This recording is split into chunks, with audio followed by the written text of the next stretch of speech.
রংপুরের অন্যতম দর্শনীয় স্থান তাজহাট জমিদার বাড়ি। রংপুর শহর হতে প্রায় ৩ কিলোমিটার দূরে তাজহাট গ্রামে এই প্রাসাদটির অবস্থান।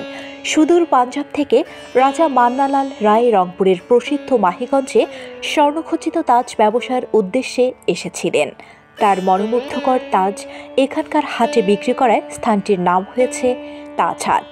তার মৃত্যুর পর দত্তকপুত্র গোপাল লাল রায় প্রায় ২০০০ শ্রমিক নিয়ে ১০ বছর ধরে কাজ সম্পূর্ণ করে ১৯১৭ সালে নির্মাণ করেন এই প্রাসাদটি।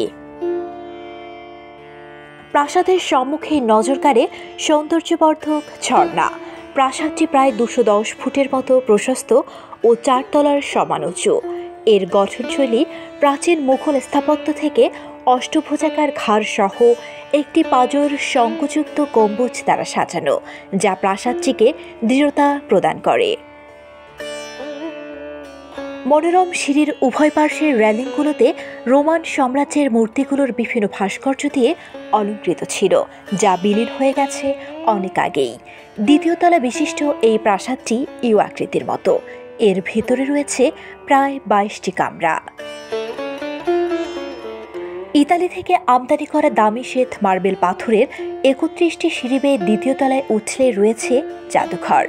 তবে জাদুঘরের ভেতরে ছবি তোলা রয়েছে নিষেধাজ্ঞা, যাতে সংরক্ষণ রয়েছে দশম ও একাদশ শতাব্দীর টেরাকোটা শিল্পকর্ম, ২০০০ বছরের পুরনো চাল, সংস্কৃত এবং আরবি ভাষায় লেখা বেশ কিছু প্রাচীন পাণ্ডুলিপি, মুঘল সম্রাট আওরঙ্গজেবের সময়ের কুরআন সহ মহাভারত ও রামায়ণ, বেগম রোকেয়ার স্বলেখা চিঠি, বেশ কয়েকটা কালো পাথরের হিন্দু দেবতা বিষ্ণুর প্রতিকৃতি, তৎকালীন জমিদারের ব্যবহৃত তলোয়ার, দাড়িপাল্লা, হাতির দাঁত, বল্লম সহ বিভিন্ন সরঞ্জামাদি। এই জাদুঘরে ৩০০-এর অধিক মূল্যবান নিদর্শন রয়েছে। মূল প্রাসাদ চত্বরে রয়েছে বিশাল খালি মাঠ, সারি সারি গাছ, অপরূপ সৌন্দর্যের ফুলের বাগান এবং প্রাসাদের দুপাশে রয়েছে শানপাথা ২টি পুকুর। ১৯৮৪ সালে তৎকালীন প্রেসিডেন্ট এরশাদ সরকার জমিদার বাড়িতে স্থাপন করে বাংলাদেশ সুপ্রিম কোর্টের হাইকোর্ট ডিভিশনের রংপুর বেঞ্চ।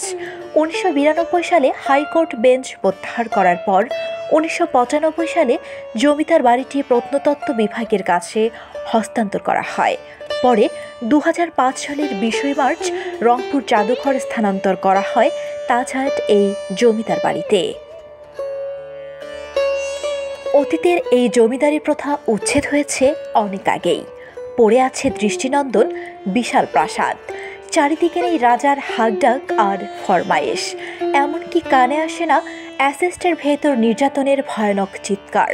কালের পরিক্রমায় থেমে গেছে সব, শুধু ইতিহাস কালের সাক্ষী হয়ে দাঁড়িয়ে আছে রাজা গোপাল লাল রায়ের এই প্রাসাদটি, যা বর্তমানে ঐতিহাসিক জাদুঘর হিসেবে ব্যবহৃত হচ্ছে।